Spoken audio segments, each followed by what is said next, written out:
안녕하세요. 저는 나이 60에 섬에 들어와 살고 있는 여자입니다. 이곳에서 새로운 삶을 만들어 가고 있는 중입니다. 처음에 도시를 벗어나 섬 생활을 한다는 게 쉽지 않았어요.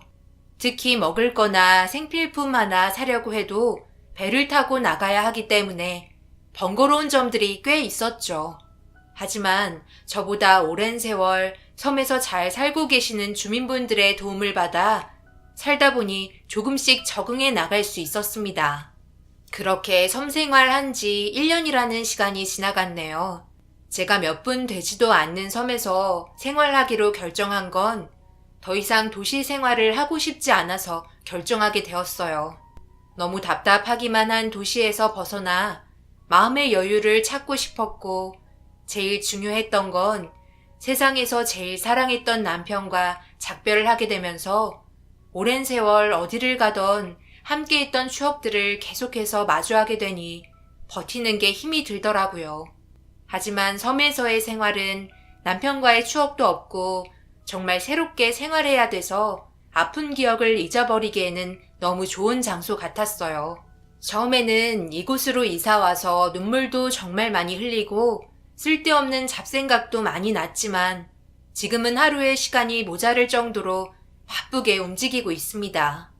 하루의 생활하는 데 있어서 제일 기대되는 날은 바로 아침동이 틀 때 선착장으로 향하는 건데요.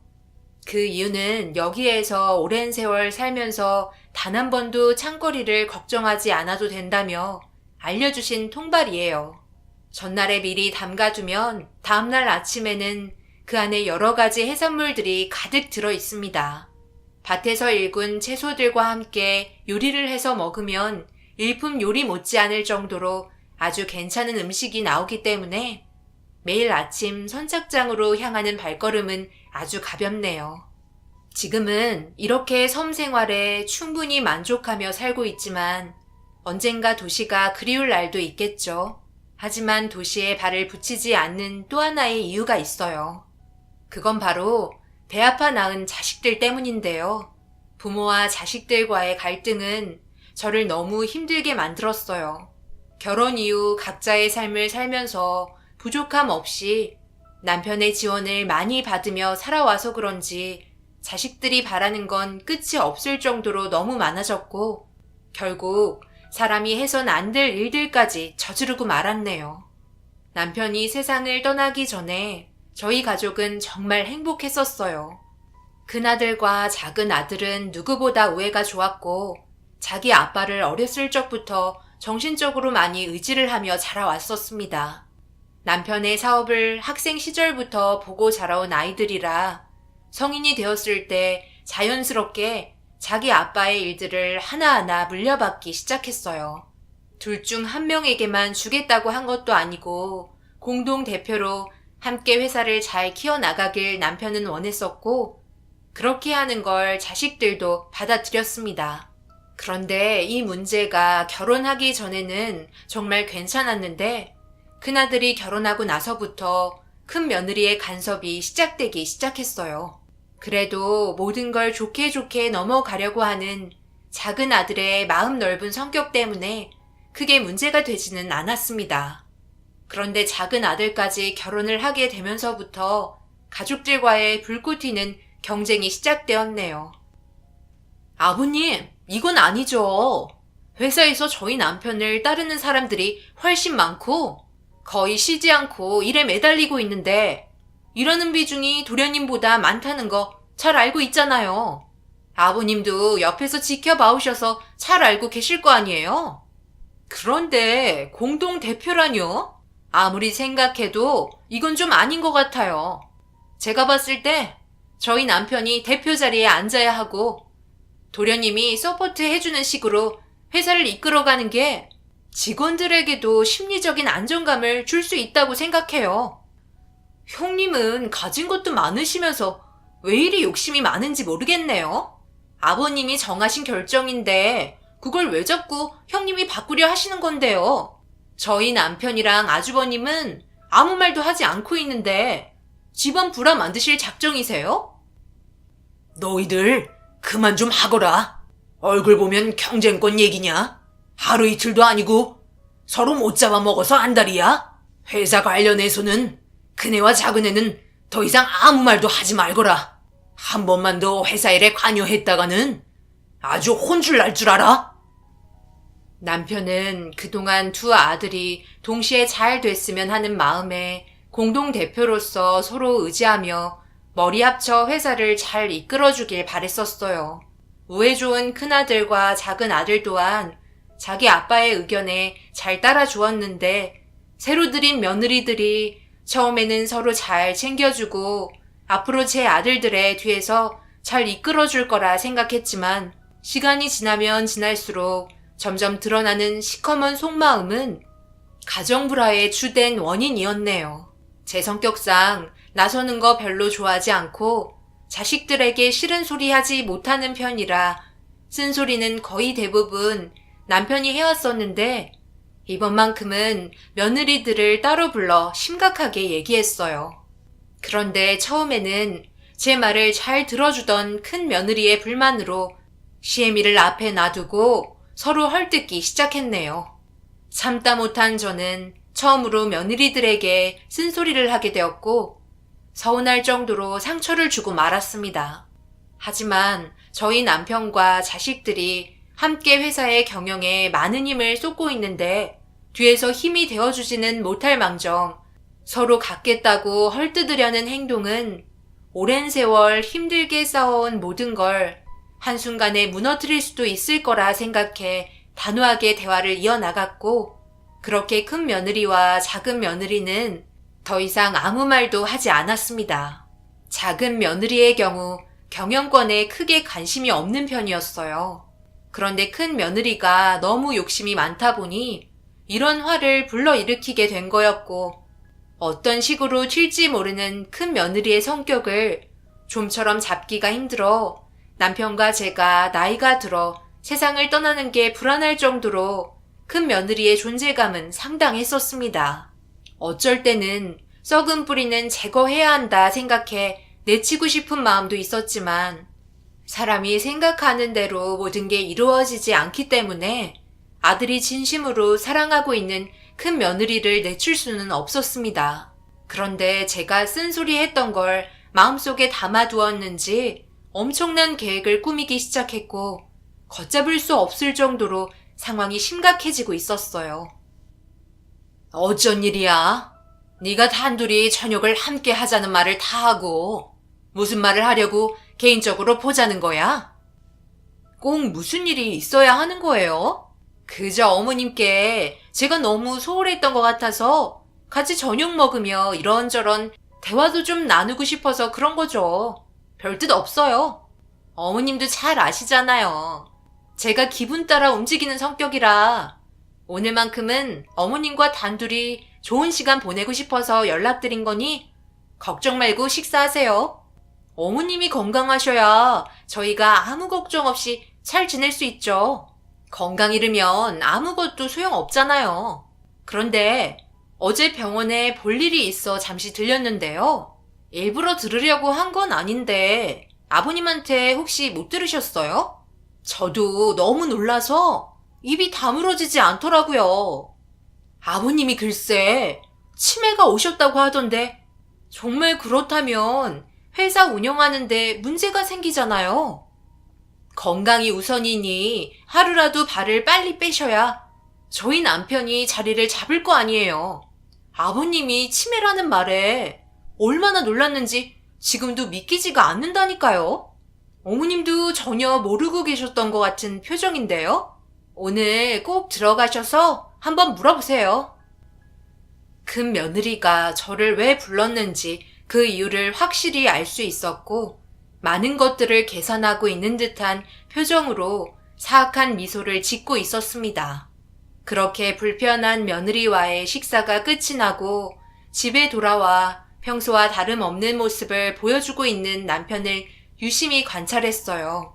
한결같은 모습이었고 전혀 이상할 것 없는 일상에 아닐 거라 부정하며 좀 더 지켜보기로 했었습니다. 섣불리 말한다고 해결될 문제도 아니어서 신중하게 상황을 파악할 필요가 있어 보였어요. 그런데 잠자리에 들기 전 무언가를 잊어버렸는지 계속해서 찾고 있길래 뭐하냐고 물어보니 남편이 다음날 회사에 가져가야 할 서류를 어디에 놔뒀는지 모르겠다며 기억이 나지 않아 골치 아프다는 표정을 보이고 있었어요. 남편의 말로는 분명히 가지고 들어왔다고 하길래 서류를 찾기 위해 저도 도와주게 되었고, 그렇게 한참을 집안 구석구석 살펴보고 있는데 남편의 서류를 발견하게 된 곳은 충격적이게도 세탁기 안에 넣어두었고, 그때부터 남편이 치매라는 걸 알려주고 있는 흔적들이 하나둘 발견되기 시작했어요. 남편이 자주 쓰는 볼펜은 냉장고에 있었고, 칫솔은 서재, 서랍에 치약이 그대로 묻어있는 상태로 방치되어 있었습니다. 그 순간 가슴이 철렁 내려앉아 남편을 바라보니 저도 모르게 눈물이 왈칵 쏟아지게 되더라고요. 눈물을 흘리고 있는 저를 보며 달려온 남편에게 며느리가 병원에 들렸을 때 듣게 되었다는 설명을 하자 충격적이게도 급성 치매 판정을 받아 앞으로 더 심해질 거라는 말에 실신을 하고 말았네요. 이 사실을 자식들에게 바로 알렸고, 더 이상 남편이 회사에 관여하지 못할 정도의 상황이 오기 전에 모든 걸 전부 위임해야만 했어요. 그래서 남편은 큰 아들이 해야 할 일과 작은 아들이 해야 할 일을 나눠주었습니다. 그동안 두 자식들의 성격과 해온 일들을 보고 신중하게 결정한 건데, 여기에서 큰 며느리가 개입하기 시작했고, 결국 서로 가지겠다며 한 번도 싸우지 않았던 큰아들과 작은 아들까지 얼굴을 붉히고 말았습니다. 저희 남편 아버님 아들 맞긴 한 거죠? 아직까지 성격을 모르시는 거예요? 모든 걸 관리해야만 어떤 식으로 일이 돌아가는지 알 수 있죠. 저도 남편 회사에 상당히 많은 신경을 쓰고 있다는 거 잘 알잖아요. 공동대표로 해서 일을 나누는 건 아닌 것 같아요. 회사에 분열이 생길 수도 있는 문제라고요. 어느 회사가 공동대표로 운영하나요? 망하는 꼴 보고 싶으신 거예요? 망하다니? 말이 좀 심하구나. 지금까지 내 아들들이 손발 맞춰가며 일한 게 얼만데 네가 생각하는 분열 같은 건 절대 없다. 그래요? 제가 알기로는 전혀 그렇지 않은데요. 이런 말까지 안 하려 했는데 안 되겠네요. 저희 남편은 도련님과 함께 일하는 게 너무 답답하다고 얘기했어요. 회사 운영하는 데 있어 실적을 좋게 만드는 것도 아니고 상황 판단도 좋지 않아 오히려 회사를 운영할 수 있을 만한 인물은 아니라고 얘기하던데요. 이건 제가 지금 이간질 하려는 게 아니라 현실을 봐야 해서 말하는 거예요. 힘들게 아버님이 일구어내신 회사를 한순간에 물거품 만들고 싶으신 건 아니시죠? 뭐라고요? 형, 정말 그렇게 말한 거야? 나한테는 그런 말 한 적 한 번도 없잖아. 그리고 내가 있어서 이 회사가 더 좋은 방향으로 이끌어 나간 거라며? 속마음은 달랐던 거야? 내가 그렇게 마음에 들지 않았냐고. 대답해 보라니까. 저희 남편 입 아프게 했던 말을 왜 또 해요? 제가 얘기해 드렸잖아요. 아무 말 없으면 그런 줄 알면 되는 거지. 정말 도련님이 회사 운영하는데 큰 기여를 하고 있다고 생각하는 건 아니시죠? 저는 직접적으로 일하지 않는데도 딱 보면 알겠던데. 그만하지 못하겠니? 너희들 지금 어른들 앞에서 뭐 하는 짓이야? 밥그릇 하나 더 가지겠다고 가족끼리 분열을 일으키면 되겠어? 이럴 거면 차라리 이놈들에게 회사 넘겨주지 마요. 다른 사람에게 넘기는 게 훨씬 낫겠네요. 맞아요. 그렇게 하세요. 저희도 이런 식으로 무시당하는 건 너무하다고 생각해요. 형님 하나 때문에 저희 가족 전부 분열 일어나고 있는 거 잘 아시죠? 서로 좋게 좋게 하면 되는 건데 그거 하나 더 가져간다고 삶이 더 좋아지나요? 저희 부족한 거 없이 잘 살고들 있잖아요. 아버님이 신중하게 생각해서 내린 결정을 왜 형님이 참견하냐고요. 비바람이 불 정도로 회사 운영권을 놓고 싸우고 있는 모습을 보니 너무 한심했어요. 그리고 그걸 묵묵히 지켜보고 있던 남편이 내린 결정은 다른 사람에게 회사의 운영권을 위임하겠다는 말을 하게 되었고 자리에서 일어나 방으로 들어가셨습니다. 갑작스럽게 뱉은 말에 당황한 자식들은 방문을 두드리며 다시 한번 대화를 하고 싶다고 얘기했지만 남편은 더 이상 받아주지 않았어요. 저 또한 두 놈들 전부 보고 싶지 않아 당장 나가라고 소리쳤습니다. 그렇게 한바탕 폭풍이 휘몰아치고 남편은 다음날 회사를 대신 운영해 줄 수 있는 사람을 찾기 시작했고 그런 모습을 보고 있던 자식들은 안절부절 못하며 너무 감정적으로 나가지 말라고 남편을 말렸지만 나중에 이 문제로 분명 똑같은 일이 발생될 게 뻔하다면서 확고한 의지를 보여주었네요. 남편에게는 시간이 없는 만큼 하루라도 빨리 급한 일들을 처리해야만 했고 몇 명의 후보를 선정해 놓은 상태였어요. 이런 사실을 알고 있으면서 발만 동동 구르고 있는 자식들을 보니 참 한심했습니다. 그런데 자기들이 생각해도 이건 아닌지 저녁에 모두들 찾아와 다시 한번 진지하게 대화를 하고 싶다며 기회를 주길 원했고 그렇게 다시 한자리에 모였어요. 남편은 굳은 얼굴 표정으로 무슨 말을 하고 싶어서 모두들 찾아왔냐고 물어보자 갑자기 저희 앞에 무릎을 꿇더니 자신들의 욕심이 너무 과했다며 다시는 이런 일 만들질 않을 거고 서로 협력해서 좋은 회사로 키워나가겠다는 결심을 보여주었어요. 그리고 며느리들 또한 선 넘는 행동을 한 점에 대해 용서를 빌었습니다. 그제서야 남편도 어느 정도 마음이 풀렸는지 대화를 이어나가기 시작했고 결국 공동대표로 회사를 이끌어 나갈 수 있게 다시 한번 기회를 주게 되었네요. 다시 좋아진 분위기 때문인지 큰 며느리는 주말에 기분 전환도 시킬 겸 좋은 곳으로 모시겠다며 어딘가에 전화를 하기 시작했어요. 그래도 서로의 잘못을 인정하고 뉘우치려고 하는 모습이 저도 보기 좋았습니다. 회사를 자식들에게 넘기게 된 남편도 마음이 편하다는 것 또한 저도 알고 있었어요. 그동안 자식들이 회사에 쏟은 정성이 얼마나 큰지 잘 알고 있었기 때문이죠. 남편의 몸이 더 안 좋아지기 전에 결정이 되어서 너무 안심이 되었고 앞으로 서로 잘 이끌어 나가면 저 또한 바랄 게 없었습니다. 그렇게 주말이 다가왔고 큰 며느리가 준비한 곳으로 기분 전환할 겸 떠나게 되었어요. 다른 사람들의 방해를 받지 않는 곳으로 자리를 마련했다며 마음에 들어 할 거라는 말에 기대를 품고 도착을 하게 되었습니다. 저희 가족들만 지낼 수 있는 독채를 빌려 오래간만에 맑은 공기를 마시면서 그동안 받았던 스트레스를 풀 수 있었습니다. 모두들 만족하는 얼굴이었고 남편 또한 상당히 기분이 좋아 보였어요. 즐겁게 보내는 시간은 왜 이리 빨리 흘러가는지 저녁을 먹으면서 술 한잔하고 있는데 큰 며느리가 자리에 없더라고요.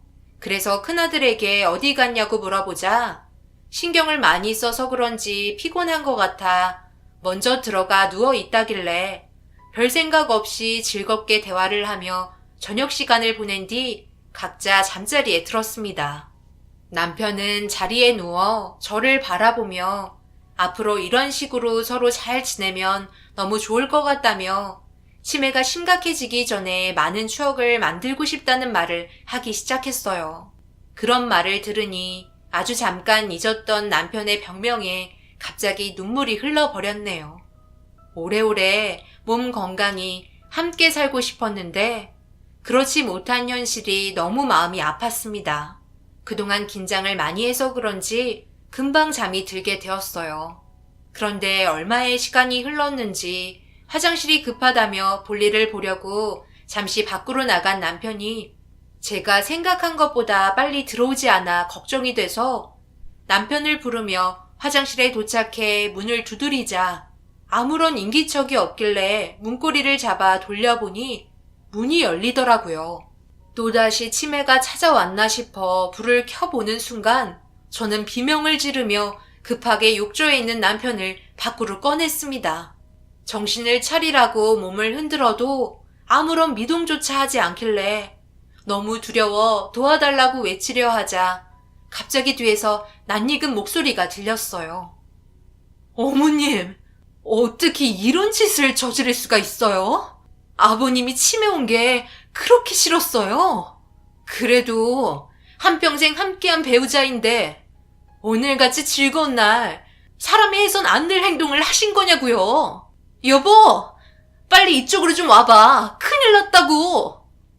그게 무슨 말이냐? 내가 왜 우리 남편을 이렇게 만들겠어? 나도 화장실에 간다고 해놓고 하도 안 오길래 와보니까 이런 일이 생긴 거라고. 절대 내가 한 거 아니야. 빨리 119에 신고부터 좀 해줘. 우리 남편 살려달라고. 말도 안 돼. 어머니, 정말 그러신 거예요? 아버지가 치매셔서 앞으로 너무 힘들어질까봐 이런 짓을 꾸민 거예요? 난리가 나기 시작한 상태에서 아들은 119에 신고를 했고 충격적이게도 모두들 저를 범인으로 지목하고 있었습니다. 결국 이 문제로 조사를 받게 되면서 제가 겪은 상황에 대해 진술을 했지만 자식들은 한결같이 같은 진술을 하고 있었고 모두들 엄청난 계획을 꾸미고 있었다는 걸 알 수 있었습니다.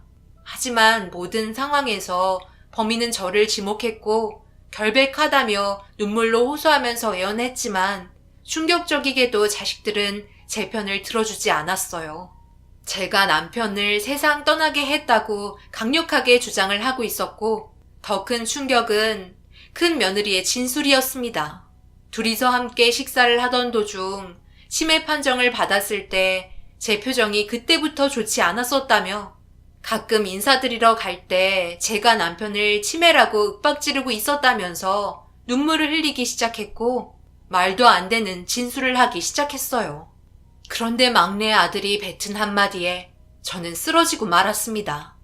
자식들에게 회사를 물려주지 않고 다른 사람에게 위임시키려 제가 남편을 압박했었다며 치매인 걸 이용해 모든 계획을 꾸민 세상에서 제일 나쁜 엄마로 진술해 나갔고 더 이상은 아무 말도 하지 못했어요. 그동안 제가 자식들에게 어떻게 했는데 이런 식으로 저를 모함할 거라고는 정말 상상도 못했습니다. 결국 이 문제로 법정에서는 병세가 약해진 남편을 이용해 저 혼자 금전적인 이득을 보려고 했었고 그게 실패로 돌아가자 이런 짓을 저질렀다는 충격적인 결과로 인해 누명을 씌우게 되었습니다. 그리고 법정 최고 형벌인 무기징역을 선고받게 되었네요. 당연히 저는 항소를 했지만 변호사 또한 자식들의 증언이 너무 확실하기 때문에 뒤집을 수 있을지 모르겠다며 하염없이 눈물을 흘렸어요. 그리고 저는 남편의 장례식도 참석하지 못했습니다. 자식들이 전부 반대하는 바람에 세상 떠난 남편의 영정사진조차 볼 수 없었어요.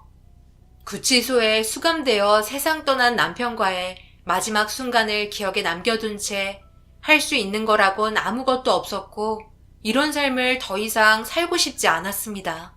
배 아파나 온갖 사랑을 주며 키웠던 자식들이 부모를 배신한다는 게 얼마나 큰 아픔인지 느낄 수 있었고 이 세상과 차라리 작별하는 게 오히려 좋은 선택일 것 같았어요. 자기를 키워준 엄마가 구치소에 있는데 어떻게 아무렇지도 않은지 이해할 수 없었습니다. 그런데 큰 며느리가 제 얼굴을 보고 싶다며 면회를 신청하게 되었고 엄청난 사실을 듣게 되었네요. 그러니까 잘 좀 하지 그랬어요. 꼴이 이게 뭐예요? 사람 함부로 건드리면 이런 꼴 당하는 거예요. 어머님 때문에 제 계획이 바뀌었잖아요? 여기까지 설득시키는데 내가 얼마나 힘들었는지 알아요? 자식들 키워봤자 아무 소용없죠? 원래 그래요. 품 안에 자식이라는 말 몰라요? 품에서 벗어나면 남남이나 마찬가지란 말이에요. 저희 계획에 제일 걸림돌이 될 것 같은 어머님을 처단하기 위해서 이런 결정을 내린 거예요. 치매기 때문에 저희 자리를 위협받을 수는 없잖아요? 언제 또 마음이 바뀔지 몰라. 제가 도련님한테도 전부 설명했어요. 회사 대표 자리를 도련님한테 위임한다니까 미끼를 그냥 덥석 물더라고요. 혼자 고상한 척은 다 하더니 껍질을 벗겨보니까 검은 속내가 전부 드러나던데요. 어차피 나중에 제가 전부 집어삼킬 테지만 그때가 오기 전에 걸림돌부터 치워버려야 해서요. 저희 남편도 아버님에 대해 엄청난 불만이 많더라고요. 결국 저희 모두 한 배를 탄 입장이었기 때문에 이제 서로 아무 말도 못해요. 그냥 속편히 이곳에서 평생 살다가 나오세요. 항소해봤자 자식들에게 험한 꼴만 보이잖아요? 그래요. 요즘 구치소가 밥도 잘 나오고 살만 한다던데요. 노숙자로 길거리에 내쳐지는 것보다 바람 피할 수 있는 이런 곳이 훨씬 좋죠. 영치금 간간히 넣어드릴 테니 간식도 좀 사드시고요. 뱀 같은 혀를 가진 큰 며느리의 계획에 전부 휘말리게 되었고 남편과 한번 삐걱거린 자식들의 불만이 이런 상황까지 오게 만들 거라고는 전혀 예상하지 못했네요. 저를 아래로 내려다보고 있는 며느리에게 눈 감아서도 용서하지 않겠다며 소리를 질렀고 분노하는 모습을 보며 즐거워하는 며느리의 뒷모습을 보고 있다가 결국 쓰러지고 말았네요. 그렇게 시간이 흘러 변호사와 몇 번 만나게 되었고 별다른 증거물을 찾지 못해 항소를 해도 변화될 건 없을 것 같다며 저에게 희망을 주지 못해 미안하다고 자리에서 일어났어요. 기대했던 답변이 아니라 절망에 빠져 있었습니다. 그 이유는 항소 후 재판이 3개월이라는 시간이 흐른 뒤였기 때문에 뭐라도 나왔을 줄 알았지만 전혀 그렇지 못했기 때문에 충격이 상당했어요. 그리고 항소 기간 동안 인사이동으로 인해 1심에서와 달리 2심에서는 다른 판사가 법정에 올라설 거라는 말을 하면서 법리 해석에 따라 재판 결과가 달라질 수 있지만 크게 변화되는 건 없을 거라는 말을 끝으로 변호사와의 면회는 끝이 났네요. 그렇게 법정에 다시 올라서는 날이 다가왔고 3개월 만에 법정에 다시 올라서자 자식들이 눈에 들어왔어요. 모두들 저를 똑바로 쳐다볼 수 없었는지 시선을 회피했고 그동안 자식들에게 정말 잘해왔고 아낌없이 모든 사랑을 주었는데 이렇게 등을 돌린다는 게 너무 마음이 아팠습니다. 그렇게 재판은 시작되었고 판사들이 줄지어 들어오는데 갑자기 며느리들과 자식들이 술렁이기 시작하더라고요. 상당히 당황스러운 표정을 하고 있었고 1심 때와 다르게 판사가 바뀌어서 그런 줄 알았습니다. 그런데 제가 생각했던 거와 다른 전개가 흘러가기 시작했고 엄청난 결과를 가져오게 되었네요. 변호사는 너무 급하게 증인이 섭외가 돼서 알려주지 못했다며 계획이 없던 증인을 신청했고 이 사건에 있어 판사가 결정적인 증거를 가지고 있었습니다.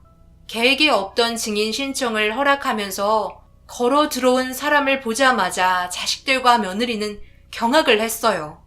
선서와 동시에 증거 물품 1개가 제출이 되었고 그 안에 있던 영상을 확인한 순간 엄청난 사실이 밝혀지고 말았습니다. 오늘이 마지막이야. 여기까지 일을 버려놓고 이제 와서 어쩌려고. 양심 고백이라도 하겠다는 거야? 우리 모두 들어가면 아버님이 평생 힘들게 이끌어온 회사는 어쩌라고. 왜 이리 다들 생각이 없어?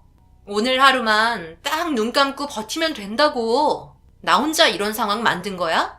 너희들 모두 다 같이 계획했으면서 이제 와서 자수하면 모든 상황이 좋아질 것 같아?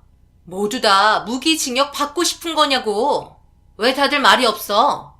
너희들도 내가 말한 계획에 전부 따르기로 했잖아.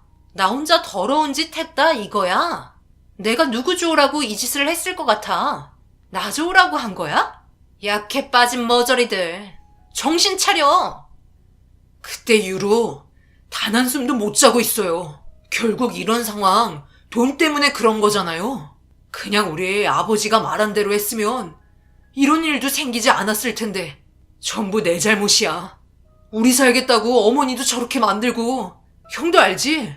그동안 어머니가 우리한테 얼마나 잘해주셨는데 그런데 이까지 돈 때문에 너무 큰 아픔을 주게 된 것 같아 살 수가 없어. 그냥 우리 자수하자. 뭐라고? 당신 자수하는 순간 우리 모두 끝이라고. 어차피 어머님 살 만큼 살았잖아. 딱 눈 감고 지나가면 될 문제를 왜 더 크게 키우려고 하는 거야? 제발 침착해. 형님 말 듣고 움직이는 게 좋을 것 같아. 어차피 어머님은 아무런 증거도 없다고. 경악할 만한 계획을 꾸민 이 영상을 어떻게 접수하게 된 건지 전혀 알지 못했어요. 그런데 판사의 입에서 나온 한마디가 더 충격적이었네요. 자식들과 며느리는 바뀐 판사의 얼굴을 모르는 상태였고, 판사와 함께한 지인이 식사하려고 들어간 식당에서 판사는 큰 며느리와 어깨를 부딪히게 되었는지 죄송하다고 얘기했지만, 재판 문제 때문에 상당히 예민해져 있었던 며느리는 소리를 치며 화를 내기 시작했고, 한바탕 난리를 친 뒤 흥분이 고조된 상태에서 각자의 자리로 들어갔는데, 반대편 룸에 자리를 잡고 있던 판사는 당일 있을 재판을 미리 알고 있었고, 자식들과 며느리의 대화 내용을 듣게 된 순간 판사 지인이 모든 영상을 촬영한 뒤 증인으로 참석하게 된 거였습니다. 그래서 판사와 증인이 들어오자마자 경악을 한 거였어요. 틀어진 영상을 보고 법정은 술렁이기 시작했고, 결국 자식들은 자기의 잘못을 인정하게 되면서 제 앞으로 넘어와 무릎을 꿇고 납작 엎드려 싹싹 빌었습니다. 하늘이 도왔는지 사건의 결말이 해결이 된 순간 다리가 풀려 주저앉아 오열을 하고 말았어요. 하지만 자식들의 손을 잡아주지는 못했습니다. 그렇게 재판의 결과는 뒤집혔고, 큰 며느리는 모든 사건의 주동자이자 저희 남편을 세상 떠나게 만든 결과로 인해 무기징역을 선고받게 되었고, 자식들과 막내 며느리 또한 사건에 가담한 죄를 물어 징역을 피해갈 수 없었습니다. 큰 며느리는 끝까지 자기 잘못이 아니라며 가족 모두를 위해 내린 결정이라며 큰소리치며 난리치기 시작했고, 저는 무죄를 선고받을 수 있었네요. 하지만 마음이 편하지 않아 홀로 살아가는 게 너무 힘이 들었어요. 함께 웃고 떠들며 지냈던 추억이 담긴 도시에서의 생활은 저 혼자 남겨져 있는 상태에서 감당하기는 너무 힘이 들었습니다. 자식들의 얼굴을 보고 싶지도 않았고, 더 이상 아무런 미련도 없어 선택하게 된 게 지금 살고 있는 섬 생활이네요. 근심 걱정 없이 조용히 지낼 수 있는 이곳이 저에게는 최고의 안식처입니다. 지나간 일들 전부 잊어버리고 싶은 마음에 오늘에서야 글을 써내려가게 되었네요. 한 사람이 잘못 들어오면 집안이 풍비박산 난다는 걸 여러분들께서도 제 사연을 통해 알아두셨으면 좋겠어요. 사람의 속마음을 알 수는 없지만 내쳐야 할 때는 과감히 내칠 필요도 있다고 생각합니다. 저는 그렇게 하지 못했기 때문에 이런 결과가 온 것 같네요.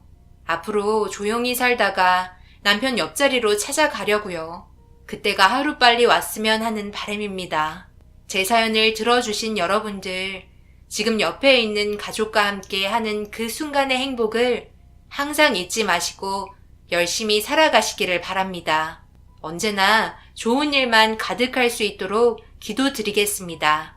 감사합니다.